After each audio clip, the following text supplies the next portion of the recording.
Hi everyone, welcome to week 2 of my leap year challenge, Daddy-Daughter Fluency 2021. This is your space for gathering tested methods of adapting language learning to your busy life so that you can always find something valuable to do to make your language learning dream your reality. Let's get to it. So this week I want to share with you guys a method that's not only going to be helpful for you, but also for your loved ones. The question I asked myself this week was, how do you comfort yourself, your child, or your partner in your target language? Before we jump into this technique, I just need to say that I learned this method using the app Insight Timer, which is a meditation app. While on Insight Timer, I found the source for today's practice. It comes from author Elizabeth Gilbert, who wrote Eat, Pray, Love. Any Eat, Pray, Love fans out there? And it was incredible. When I first listened to the podcast, I listened to it in French. It was titled Faire face à la peur avec compassion. For our English speakers, facing fear with compassion. This episode got me thinking about the following question. How do you talk to yourself when you feel totally scared and completely overwhelmed? I, like maybe some of you out there, can be incredibly hard on myself and shut down for weeks if it's really bad, months, if I feel like I failed something or someone. There's almost nothing worse than that. This episode helped me confront that with a technique that makes me feel like I don't have to just wade through that period of inaction. And it asked this question: how would your parent, in their most loving, present, compassionate self, speak to you when you're down in that worst moment, when you're just terrified of what's about to happen? And the great thing about doing this exercise is that when you put yourself in that person's shoes, in that parent's shoes, and talk to yourself, it feels like it rewrites your DNA for a moment, and you can see so much more clearly. So how does this relate to language learning? I wrote myself a love letter in French. Somebody woke up. Comme les garçons et les filles de mon âge, je me demande quand viendra le jour où les yeux dans ses yeux. Let's go to the other room. Just to lie down. So, language. I wrote myself a letter in French. I learned 3 new verbs, and I did all of this in just 30 minutes. No matter what your language level is, as long as you're able to write and you have the desire to learn, and you have a dictionary in hand, you can do this too, and you will feel better from it. So, I'm going to read you mine, and you can tell me what you think. Je t'aime.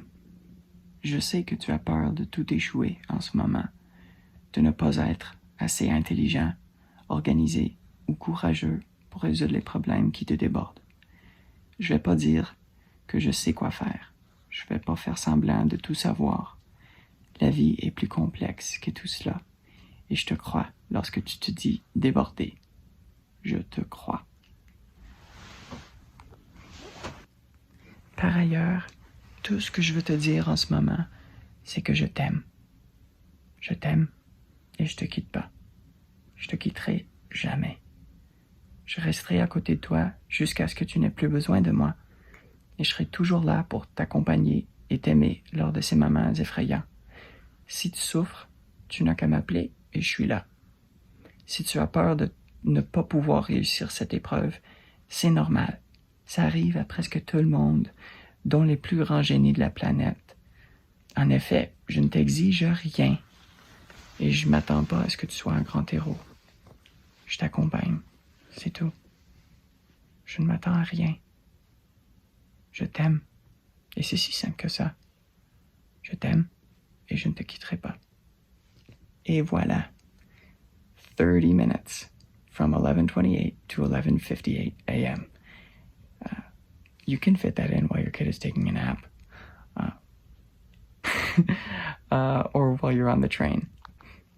I learned the verbs parvenir à, which means to succeed in doing something, réussir une épreuve, which means to succeed at a like a test, but not a written test so much as a life test, an emotional, psychological test.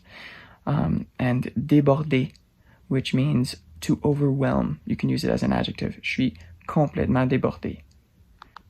Here are my last thoughts. By writing yourself, just taking 30 minutes to write yourself a love letter in your target language, you're doing yourself a massive psychological favor and a massive linguistic one too. It's meaningful. We can practice how to go to the airport, how to order a drink all day long. But these are the types of conversations and the types of emotional skills that we need in our lives. So if you do go ahead and try this, you can listen to Liz's podcast right here and get all the vocabulary you need in English, Spanish, Russian, Portuguese, German, and French. That podcast is available in all those languages. It's super dope. So if you want more helpful tips, please like and subscribe and comment with how this made you feel. Comment. For all of my French speakers out there, especially, listen to my recording and send me whatever correction you guys have. I am not doing this to sound good as much as I am doing it to learn, because I want my writing to be as professional and as accurate as I mean it to be. So I am relying on you guys. Don't be shy. So thank you guys again for taking this leap with me.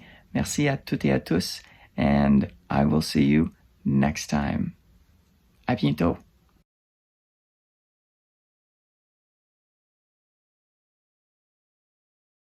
Last but not least, I just want to say thank you, Elizabeth Gilbert. This was an excellent exercise.